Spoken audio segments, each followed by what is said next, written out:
माता जी की इस पावन पवित्र धरा पर कुचामन के इस ग्रामीण क्षेत्र से आसपास के सभी गांव से पधारे हुए आप सभी पिता तुल्य किसानों, युवा साथियों, आप सबकी तरफ से मैं राष्ट्रीय किसान महासभा के राष्ट्रीय अध्यक्ष बनवारी जी कुड़ी और इनकी पूरी टीम का हार्दिक स्वागत करता हूं, अभिनंदन करता हूं। बड़े हर्ष और गौरव का विषय है कि अपनी सुध लेने के लिए, किसानों की सुध लेने के लिए, किसानों से बातचीत करने के लिए, पर्यावरण को बचाने का एक संदेश देने के लिए बनवारी जी कुड़ी आसपास के जिलों से अपने पदाधिकारियों को लेकर खुद जयपुर जिले के रहने वाले हैं, हम सबके बीच में पधारे। मैं बनवारी जी आपसे आधे एक घंटे पहले यहाँ आया। यहाँ आने के बाद में यहाँ जो किसान बेटे, इनसे मैं चर्चा कर रहा था, बातचीत कर रहा था। भाई चुनाव आते हैं, सरकारें बनती है, विभिन्न राजनीतिक दलों के लोग आते हैं, बड़े बड़े मैनिफेस्टो लाते हैं, बड़े बड़े दावे करते हैं। किसानों को बड़ी उम्मीद जगती है कि इस बार ये सरकार बन जाएगी तो अपने कर्ज माफ हो जाएंगे, एमएसपी दुगुनी हो जाएगी, सिंचाई के लिए पानी आ जाएगा। उम्मीद से वोट दे देते हैं, सरकारें बन जाती है। धीरे धीरे 1 साल, 2 साल, 3 साल, 4 साल समय निकल जाता है और वही वादे लेकर 5 साल बाद में फिर आ जाते हैं। लेकिन किसानों की समस्याएं, उनका समाधान नहीं हो पाता। जो योजनाएं किसानों के लिए लागू होनी चाहिए वो योजनाएं लागू नहीं हो पाती। ये हमारा कुचामन का ग्रामीण क्षेत्र कृषि में पिछले 30-35 सालों में बहुत अग्रणी क्षेत्र रहा। यहाँ भूमिगत जल स्तर ठीक था, किसान कुओं से सिंचाई करी। लगभग 84-85 के आसपास यहाँ बिजली के कनेक्शन शुरू हुए। है मांगू जी, बिजली का कनेक्शन 84-85 में, 80 के बाद में लगभग कृषि कनेक्शन शुरू हुए।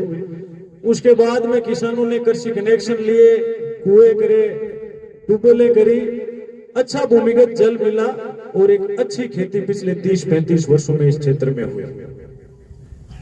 प्याज, मूंगफली, चना, सरसों, जौ, गेहूं की बम्पर पैदावार हुई और किसानों से वो इस खेती से आमदनी भी हुई। लेकिन पिछले 8-10 वर्षों में भूमिगत जल स्तर काफी नीचे चला गया, कुएं सूख गए, ट्यूबवेलों में नीचे 600-700 फीट पर किसी काश्तकार को थोड़ा बहुत पानी मिल जाता है, बाकी नहीं मिलता। आज लगभग कृषि मानसून पर, वर्षा ऋतु पर निर्भर हो चुकी है। हमारे रिपोर्टर भाई सागर यहाँ पूछ रहे थे कि किसानों के बच्चे खेती नहीं कर रहे हैं, इसके आप क्या परिणाम सोचते हैं? तो खेती जब घाटे का सौदा हो चुकी है तो किसान अपने बच्चे को खेती में रखकर अपने परिवार का पालन पोषण कैसे कर सकते हैं, अपनी सामाजिक जिम्मेदारियां कैसे निभा सकते हैं? इन 25-30 सालों में खेती से जो आमदनी हुई, किसानों ने अपने बच्चों को अच्छे स्कूलों में पढ़ाया लिखाया। और हमारे लिए सौभाग्य की बात है कि इन गांव में लगभग परिवारों में आज सरकारी कर्मचारी और अधिकारी भी मौजूद हैं। अच्छे व्यापार धंधे भी हुए, बाहर भी लोग गए, बिजनेस भी किए। लेकिन अब जो स्थिति है वो आने वाले समय में किसान परिवारों के लिए बड़ी विकट संकट की स्थिति है। वर्तमान सरकार द्वारा पूर्वी राजस्थान के लगभग 15-16 जिलों के लिए एक ईआरसीपी योजना बनाई गई। ईआरसीपी से नदियों को जोड़कर जगह जगह एनीकट बांध बनाकर सिंचाई और पेयजल की व्यवस्था सरकार करने जा रही है, जो आने वाले 5-7-10 साल बाद में धरातल पर उतरेगी। ईआरसीपी योजना में आपका जयपुर जिला शामिल है और वो हमारे कुचामन नावा क्षेत्र के बॉर्डर का जिला है। अभी वर्तमान सरकार ने हरियाणा से यमुना नदी का पानी शेखावाटी अंचल के 3 जिले झुंझुनू, चूरू और सीकर के लिए समझौता हुआ। उम्मीद है 5-7 साल में वो भी धरातल पर उतरेगा और शेखावाटी अंचल के किसानों को भी पेयजल और सिंचाई के लिए पानी उपलब्ध हो सके।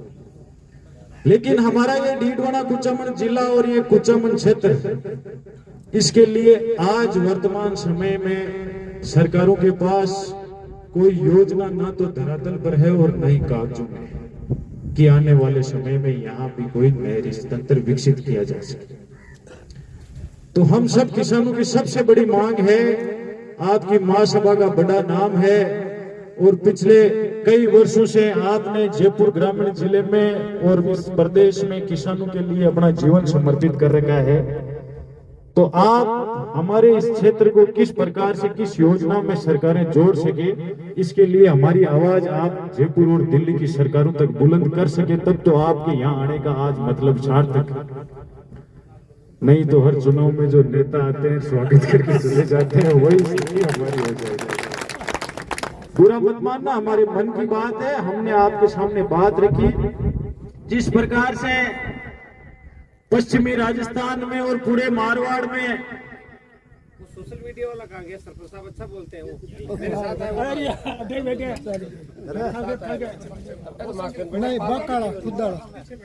ये सरपंच जी।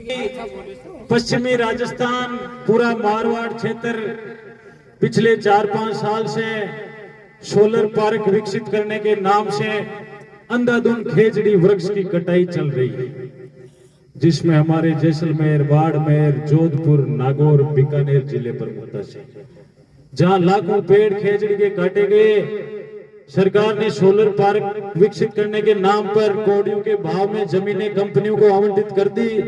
कंपनियों ने प्रशासन से मिलीभगत करके लाखों पेड़ काट दिए। विभिन्न सामाजिक संगठनों ने, जनप्रतिनिधियों ने खूब विरोध किया, लेकिन उनको सिवाय मुकदमे के कुछ नहीं मिला।